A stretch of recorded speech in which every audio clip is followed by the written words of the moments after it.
What's up guys, Kyle here again, and today we're going to take a look at this. The Airis Effects Savage Drive V4. Let's do it.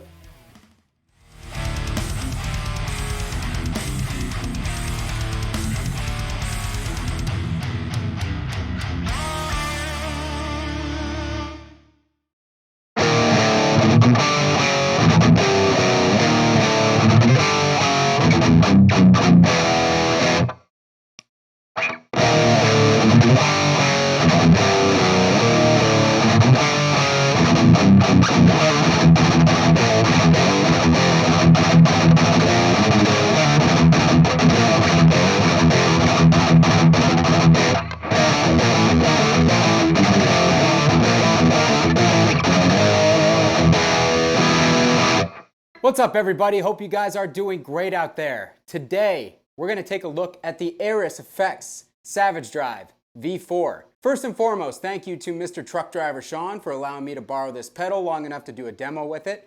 He dropped it off a few weeks ago and I still haven't returned it yet, so I'll get this back to you soon, buddy, I promise. Today, we are going to be putting this overdrive pedal through two different amps. We've got a Dover DA50 and then we've got the armored amplification Sabo.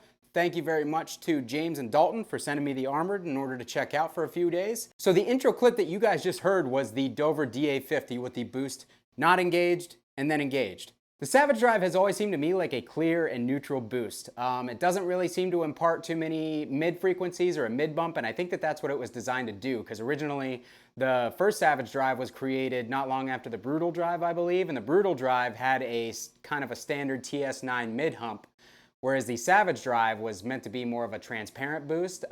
It had less of a effect on your frequency curve when you kicked it in. It was supposed to be a little bit cleaner, a little bit clearer, and not impart so much character. That definitely makes sense. I had a V2, and although I liked it, I tend to like my boost to impart a character on it because I have a bunch of different amps and a bunch of different guitars. So sometimes you kind of have to figure out different combinations that work between the amp, the guitar, the cab, everything you have going on. And it's not always going to be one boost is the best for, you know, every situation. So I like to have a few on hand. This definitely works with really mid-heavy amps, but like if you have an amp that isn't super mid-heavy and you want to add some mids to it, for me, my opinion, I prefer to have a boost in the arsenal that bumps the mids. So this works really well for some amps for me and not super well for others. So that is my personal experience from the couple of V2s that I own. This V4 is very reminiscent of that, but it seems like it has maybe a little bit more character. It imparts a little bit more growl or something in the tone. I don't know what it is, but it just sounds a little less boring when you kick it on, which in my opinion, I want a boost to add something to my tone, not just give me more of the same thing that I already have. So again, that's my opinion. I know some guys out there want that. I don't. All right, so on the V4 here, we have the pretty much same controls that we had on the V2 that I owned a while back. You've got your bite, which controls your kind of upper mid and high frequency bite. You turn it down, you got less. You turn it up, you have more. The tight switch or the tight knob over here. When you turn it down, it actually makes it more tight. When you turn it up, it actually lets more low end through in the signal. And not only does it give you a little bit more low end, it gives the pedal a little bit more output, it seems, because the amp tends to saturate a little bit more. And then you have your volume up top, and then you have the dirt over here on the side. The dirt on these pedals, in my experience, is a very clean dirt. It doesn't add a lot of like clipping saturation. So it's just another way to kind of fine tune things to get to the saturation level that you want. There's a good amount of play in the dial without going overboard. So the way I had it in or set up was pretty much like this. Volume all the way up, dirt all the way down. We're still on the Dover, so let's play that real quick with no boost. Let's kick the boost on.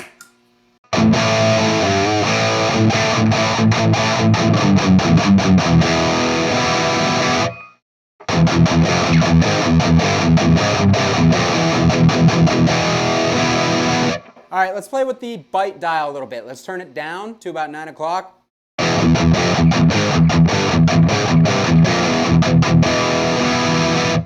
As you can tell, that takes away quite a bit of the, it seems like the real high frequencies that knob tends to affect. Let's turn it up. You can already hear the sound coming through the cab is much higher pitched.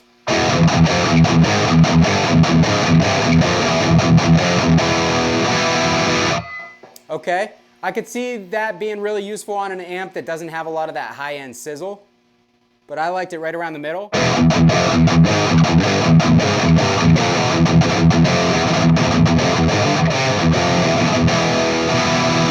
That sounds good. Sounds really good to me. The tight, when you turn it down, okay, I'm noticing just by the noise on this one, when you turn this knob, turning the tight down enhances the high-end noise, so maybe it's different on this one.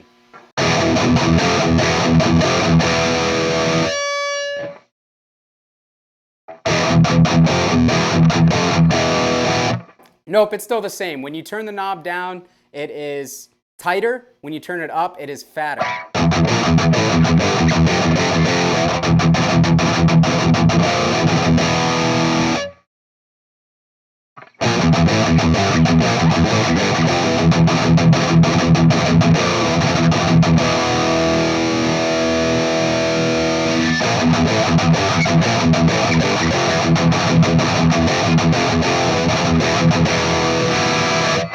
Okay, so I could see both the bite and the tight dials being really useful for lower tuned guitars, really useful. The only problem is on the tight, it seems like it enhances the noise of the drive quite a bit. I mean, there's a lot more noise coming through the speaker with that thing dialed down, so maybe you have to play with it at a little bit more reasonable settings. Start at noon and dial to taste. Don't go too extreme or you'll get a lot of noise, unless you dial it all the way up and then it gets quieter, but then you get a lot of low end. Okay, so again, we're gonna check the volume, we're gonna check the output. Here's the amp with no boost.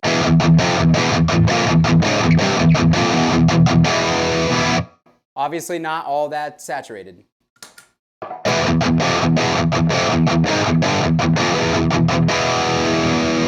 That was the volume at 1 o'clock. Now at 3 o'clock.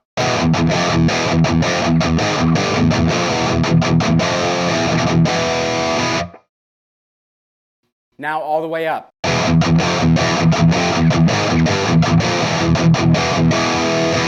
Hi, trying to make a video here. Yeah? You gotta go potty?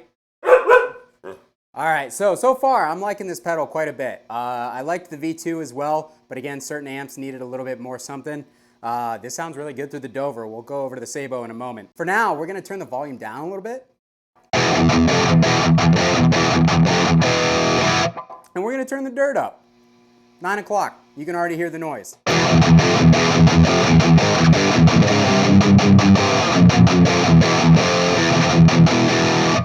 So that fattens it up quite a bit and adds some really cool sounding clipping or saturation. I kind of like that. Do a little bit more bite and a little bit more on the tight knob.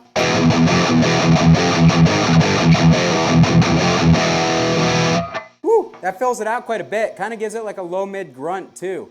It's kind of neat.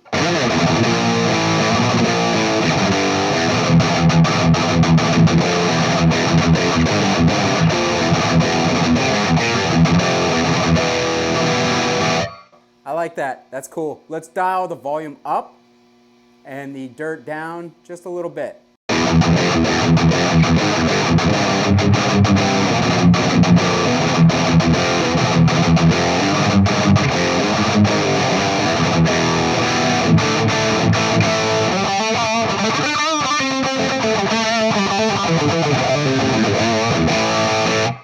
That sounds really, really nice. This is a cool pedal, guys. Yeah, that's it for the Dover. Let's go over to the Sabo. Here's our stock sound on the Sabo, no boost.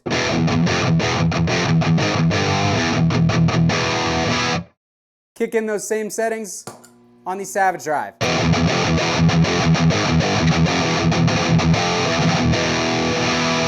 Ooh, that sounds nice, man.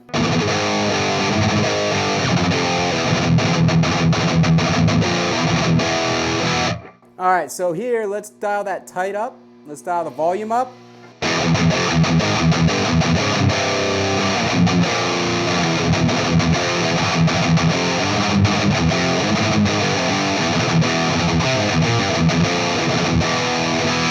So, Having the dirt on takes some of the clarity away from the pedal for sure. Adds a little bit of almost hollowness in the low mids, but it is really useful for that kind of wall of sound and large saturation type thing. As you can hear how I have it dialed on the amp, there's not much saturation. Let's get a little bit more from the amp going. Okay, so let's kick that pedal back in with no dirt on.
Belligerent Amateur plays power chords on YouTube.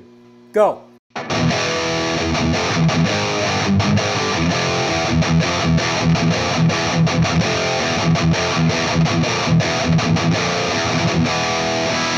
These two, right here, these two, Chugfest.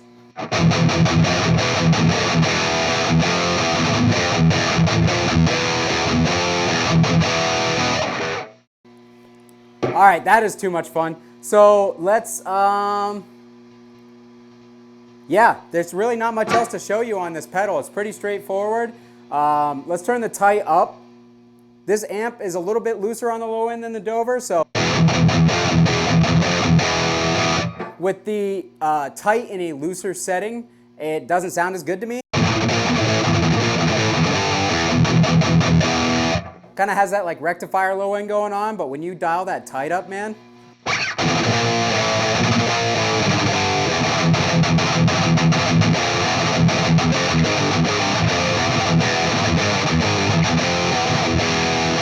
Oh, that sounds really nice, dude. Really, really nice.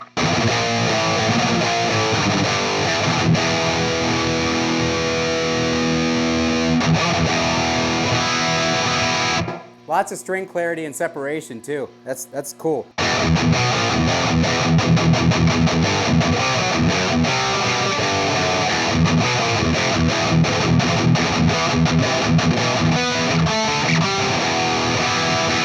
All right, guys, I think that's gonna be it for me on the Airis Effects Savage Drive V4.